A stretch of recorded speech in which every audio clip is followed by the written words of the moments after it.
Welcome to kids area online. Kids area online അവധിക്കാല ക്ലാസ്സുകൾ 2025 April 2 ആരംഭിക്കുകയാണ്. LKG UKG റിവിഷൻ ക്ലാസ്സുകൾ ഉണ്ടാവും. മലയാളം, ഇംഗ്ലീഷ്, ഹിന്ദി ഇവയുടെ basic reading and writing classes ഉണ്ടാവും. ഇംഗ്ലീഷിൻ്റെ ബേസിക് ഗ്രാമർ ക്ലാസ്സസ്, കുട്ടികൾക്ക് എക്സാം സ്വന്തമായിട്ട് എഴുതാനായിട്ട് ഗ്രാമർ പഠിപ്പിക്കുന്ന ക്ലാസ്സസ് ആണ്. സ്പോക്കൺ ഇംഗ്ലീഷ് ക്ലാസ്സസ് ഉണ്ടാവും. മാത്സിൻ്റെ ബേസിക് ക്ലാസ്സസ് ഉണ്ടാകും. 1ാം ക്ലാസ്സിലേക്ക് പോകുന്ന കുട്ടികളെ പ്രിപ്പയർ ചെയ്യുന്ന 1ാം ക്ലാസ്സിൻ്റെ പ്രിപ്പറേഷൻ ക്ലാസ്സസ് ഉണ്ടാകും. അതുപോലെ 1ാം ക്ലാസ് മുതൽ 5ാം ക്ലാസ് വരെ ട്യൂഷനും ഉണ്ടാവും. വർക്ക്ഷീറ്റ്സും കിഡ്സ് ഏരിയ ഓൺലൈൻ സ്റ്റാർട്ട് ചെയ്തിട്ടുണ്ട്. താല്പര്യമുള്ളവർ ഇവിടെ നൽകിയിട്ടുള്ള വാട്സപ്പ് നമ്പറിൽ മാർച്ച് മാസം അഡ്മിഷൻ എടുക്കേണ്ടതാണ്. 9746487799. ഈ വാട്സപ്പ് നമ്പറിൽ അഡ്മിഷൻ മാർച്ച് മാസം എടുക്കാവുന്നതാണ്. ഏപ്രിൽ 2 ക്ലാസ് സ്റ്റാർട്ട് ആവുക. സൂമിൽ ലൈവായിട്ടും ക്ലാസ് വരുന്നുണ്ട്. റെക്കോർഡഡ് ക്ലാസ്സസും അവൈലബിൾ ആണ്. ക്ലാസ് 3 EVS പരിസര പഠനം 7ാമത്തെ പാഠമാണ് നമ്മൾ പഠിക്കാനായിട്ട് പോകുന്നത്. The world we leave in. The world we leave in എന്ന യൂണിറ്റ് ആണ് നമ്മൾ പഠിക്കാനായിട്ട് പോകുന്നത്. പരിസര പഠനം EVS ആണ്. അതിൽ നമ്മൾ ആദ്യം പഠിക്കാൻ പോകുന്നത് നാം ജീവിക്കുന്ന ഭൂമി, ഭൂമിയുടെ ആകൃതി. The shape of the earth. ഭൂമിയുടെ ആകൃതി. ഭൂമിയുടെ ആകൃതി നമുക്ക് കാണാനായിട്ട് കഴിയുമോ? ഇവിടെ നിന്ന് നോക്കിയാൽ കാണാൻ കഴിയുമോ? എല്ലായിടവും ഒരുപോലെയാണ് അല്ലേ? അപ്പോൾ ഭൂമിയുടെ ആകൃതി ഇവിടെ നിന്ന് കാണാനായിട്ട് കഴിയത്തില്ല. ബഹിരാകാശത്ത് നിന്നും നോക്കിയപ്പോൾ കണ്ട ഭൂമിയുടെ ആകൃതിയാണ് ഇവിടെ കാണുന്നത്. ഓക്കെ, ഇത് കാണാൻ ഉരുണ്ട ആകൃതിയായിട്ടാണ് നമുക്ക് തോന്നുന്നത്. ബോൾ പോലെ, പന്ത് പോലെ ഉരുണ്ടിരിക്കുവാണ്. ഉരുണ്ട ആകൃതിയുള്ള വസ്തുക്കളെ എന്താ വിളിക്കുന്നേ? ഗോളം എന്ന് വിളിക്കും. എന്താ വിളിക്കുന്നേ? ഗോളം. റൗണ്ട് ഷേപ്ഡ് ഒബ്ജക്ട്സിന് എന്താ വിളിക്കുക? സ്പിയർ. റൗണ്ട് ഷേപ്ഡ് ഒബ്ജക്റ്റിന് എന്താ വിളിക്കുക?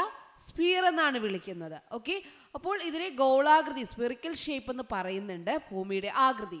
ഭൂമിയുടെ ആകൃതി ബഹിരാകാശത്ത് നിന്ന് നോക്കുമ്പോൾ ഗോളാകൃതി എന്നാണ് പറയുന്നത്.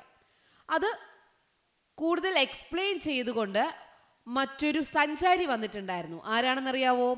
മഗല്ലൻ. മഗല്ലൻ്റെ കപ്പലാണ് ഈ കാണുന്നത്. മഗല്ലൻ്റെ കപ്പലിൻ്റെ മോഡലാണ്.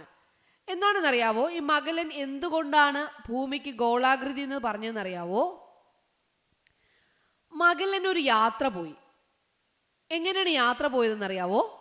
കപ്പലിലാണ് യാത്ര പോയത്. പായ്ക്കപ്പലിൽ. പായ്ക്കപ്പലിലാണ് മഗല്ലൻ യാത്ര പോയത്.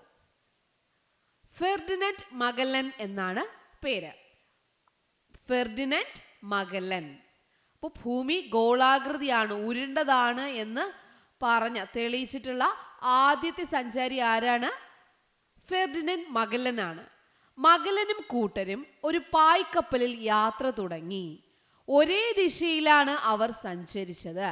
യാത്ര വളരെ പതുക്കെയായിരുന്നു. വർഷങ്ങൾക്കൊടുവിൽ ആ പായ്ക്കപ്പൽ യാത്ര തുടങ്ങിയ സ്ഥലത്ത് തന്നെ എത്തിച്ചേർന്നു. അപ്പോൾ മഗല്ലനും കൂട്ടരും എന്ത് ചെയ്തു? സെയിൽ ബോട്ട്, പായ്ക്കപ്പലിൽ യാത്ര തുടങ്ങി. എന്തിലാ? പായ്ക്കപ്പൽ, സെയിൽ ബോട്ടിൽ യാത്ര തുടങ്ങി. അവർ എവിടെ നിന്നാണോ യാത്ര തിരിച്ചത്, വർഷങ്ങൾ കഴിഞ്ഞപ്പോൾ, after some years, the sailboat ended up the same place where it started the voyage. അവർ എവിടെ നിന്നാണോ യാത്ര ആരംഭിച്ചത് അവിടെ തന്നെ ഈ സെയിൽ ബോട്ട് എത്തിച്ചേർന്നു, പായ്ക്കപ്പൽ എത്തിച്ചേർന്നു. അങ്ങനെ അവർ പറഞ്ഞു, മഗല്ലൻ പറഞ്ഞു, ഭൂമി ഉരുണ്ടതാണ്. ഭൂമി ഉരുണ്ടതാണ്, അതുകൊണ്ടാണ് തുടങ്ങിയ സ്ഥലത്ത് തന്നെ എത്തിച്ചേർന്നത് എന്ന്. ഗോളാകൃതിയാണ്, ഉരുണ്ടതാണ്. ഭൂമി ഉരുണ്ടതാണ് എന്ന് ആര് പറഞ്ഞു? മഗല്ലൻ പറഞ്ഞു.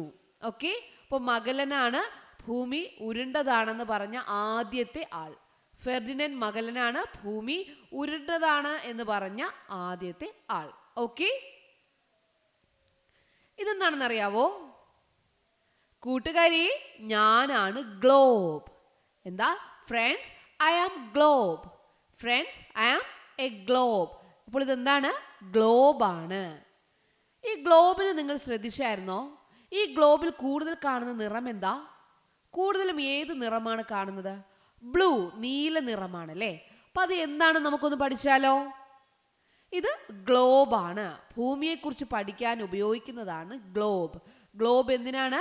ഭൂമിയെക്കുറിച്ച് പഠിക്കാൻ, please use me to study about the earth.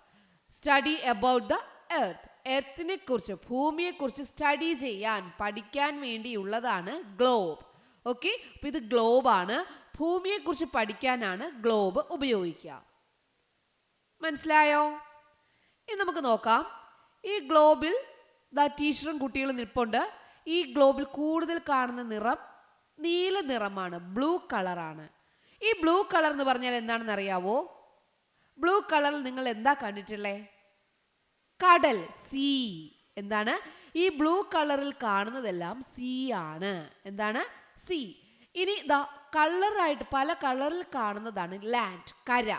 എന്താ? പല നിറങ്ങളിൽ കാണുന്നത് എന്താണ്? അതർ കളേഴ്സ് എല്ലാം എന്താണ്? ലാൻഡ് പാർട്സ് ആണ്. ഓക്കെ, ലാൻഡ് ആണ്, കരഭാഗമാണ്. ഇത് സീ. ബ്ലൂ നിറത്തിൽ കാണുന്നത് സീ ആണ്. പല നിറങ്ങളിൽ കാണുന്നത് ലാൻഡ് പാർട്സ് ആണ്, കരഭാഗങ്ങളാണ്. അപ്പോൾ കരയാണോ കടലാണോ കൂടുതൽ? The sea area is more than twice the size of the land area.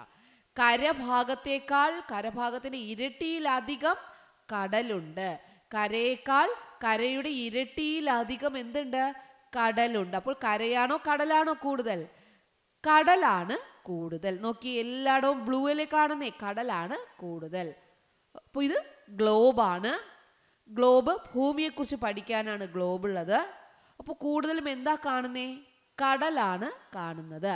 ഈ പല നിറത്തിൽ കാണുന്നത് എന്താണ്? ലാൻഡ് പാർട്സ്, കരഭാഗങ്ങളാണ് പല നിറങ്ങളിൽ കാണുന്നത്. അപ്പോൾ കരയാണോ കടലാണോ കൂടുതൽ എന്ന് ചോദിച്ചാൽ ഏതാ കൂടുതൽ? കടൽ ആണ് കൂടുതൽ, കര കുറവാണ്. ഓക്കെ, അപ്പോൾ ഇത് മനസ്സിലായല്ലോ? ഗ്ലോബിൽ നിന്ന് കണ്ടെത്താൻ മനസ്സിലായല്ലോ? ഭൂമിയെ കുറിച്ച് പഠിക്കാൻ ഉപയോഗിക്കുന്ന ഉപകരണം ഏതാ? ഗ്ലോബാണ്. Okay, okay children, bye bye, thank U.